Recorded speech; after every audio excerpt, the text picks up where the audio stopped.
Assalamualaikum warahmatullahi wabarakatuh. Bismillahirrahmanirrahim. Hari ini teman-teman semuanya kita akan membahas tentang dahak atau sering disebut lendir, ya, atau juga sering disebut reak. Berarti yang ingin kita bahas ini dahak bersifat encer dan satu lagi dahak bersifat panas. Jadi begini teman-teman semuanya. Dahak itu adalah lendir yang terbentuk di dalam tubuh secara normal. Sebenarnya lendir ini kita butuhkan di dalam tubuh. Untuk apa? Untuk melapisi organ-organ itu biar tidak terlalu kering. Hanya saja terkadang ketika lendir itu terlalu banyak,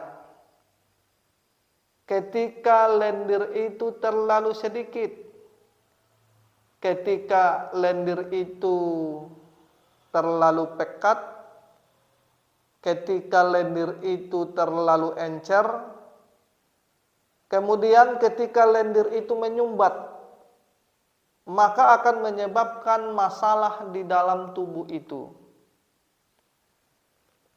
Jadi, kalau yang sering disebut lendir yang bersifat normal itu, yang pertama dia itu sifatnya jernih, yang kedua tidak terlalu kental dan tidak terlalu encer. Maka ini yang sering disebut lendir secara normal. Jadi ketika lendir itu berubah menjadi kental, kemudian warnanya putih dan mudah dikeluarkan, nah itu sering kita sebut dahak bersifat encer. Jadi ketika lendir tadi yang terbentuk di dalam tubuh kemudian dia jadi pekat, ya,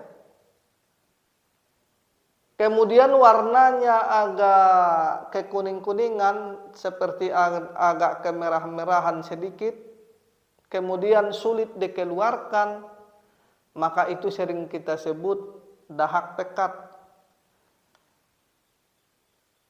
Jadi ketika lendir itu masih warnanya jernih, tapi dia terlalu banyak di dalam tubuh, kemudian dia mudah dikeluarkan, maka itu juga sering kita sebut dahak encer. Jadi ada dahak encer itu karena cairannya terlalu encer juga ada dahak itu cairan itu tidak terlalu encer tapi tidak terlalu kental. Nah, ini juga masuk ke dahak encer, ya, warnanya putih. Pertanyaannya begini teman-teman semua.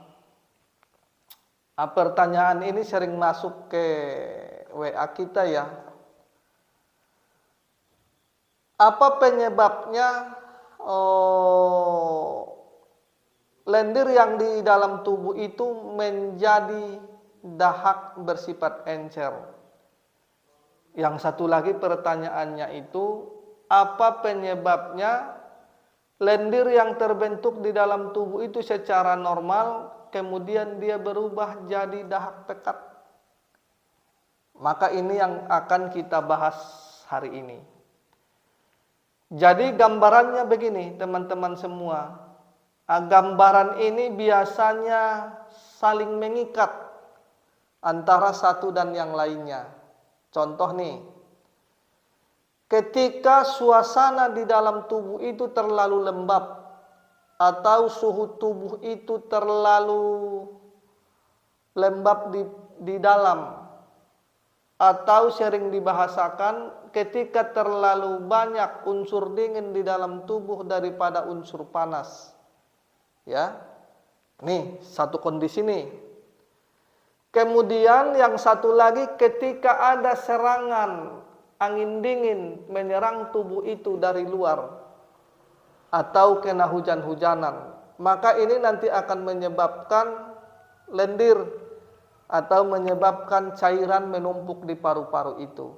Biasanya cairannya itu warnanya putih, terus encer dan mudah kita keluarkan. Contoh, kita lagi batuk, lagi flu.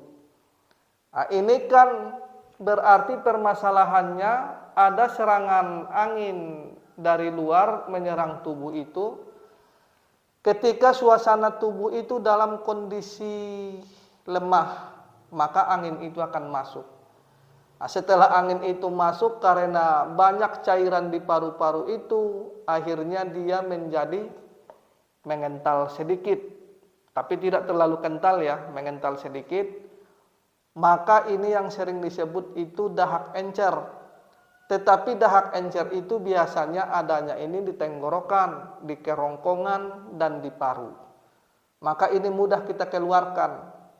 Karena apa? Karena ini lendir ini yang sering disebabkan karena serangan angin dingin atau kena hujan-hujanan. Ini lendir yang ada di paru yang bersifat encer. Kemudian ketika tubuh itu dalam kondisi lembab seperti itu, kita tambah lagi makan makanan yang bersifat lembab dan dingin. Seperti makan makanan, buah-buahan atau sayur-sayuran yang mengandung air banyak. Maka cairan itu akan semakin banyak lagi, lendir itu akan semakin tambah lagi. Ditambah lagi makan makanan yang bersifat lembab murni, contoh seperti tape, seperti ketan, seperti susu, umbi-umbian, ya.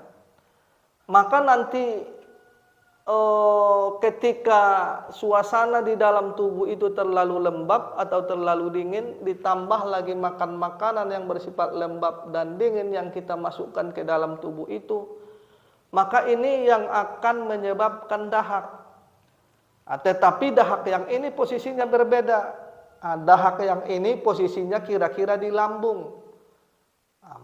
Dahak ini atau lendir ini posisinya turun lagi ke bawah di usus kecil. Kemudian turun lagi di bawah lagi, bisa di usus besar. Kemudian juga bisa dia masuk ke pembuluh darah. Ini nanti akan kita bahas secara lebih detail ya. Kemudian dia juga bisa masuk ke rongga hidung, juga bisa masuk. Kemudian dia bisa masuk juga ke pembuluh darah yang ada di jantung. Kira-kira gambarannya begitu. Jadi kalau lendir yang ada di hidung, di tenggorokan, dan di mulut itu kebanyakan masuknya dari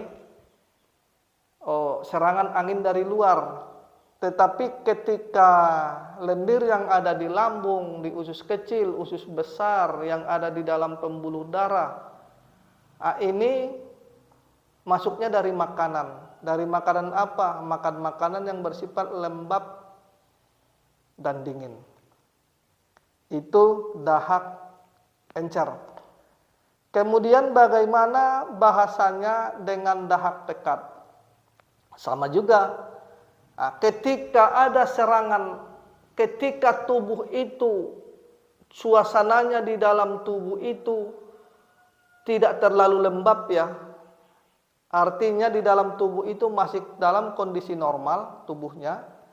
Atau tubuhnya itu terlalu banyak unsur panasnya di dalam tubuh daripada unsur dinginnya. Kemudian dia terserang udara atau angin bersifat panas atau angin bersifat dingin, dia menyebabkan batuk. Ya, maka ini nanti akan menyebabkan dahak bersifat kental. Biasanya itu tenggorokannya rasanya terasa panas, kemudian dadanya biasanya terasa panas, suhu tubuhnya biasanya naik. Ya, suhu tubuhnya tinggi, biasanya orangnya suaranya keras. Maka ketika angin ini menyerang tubuh itu, terjadi pertempuran antara daya tahan tubuh itu dan penyakit penyerang.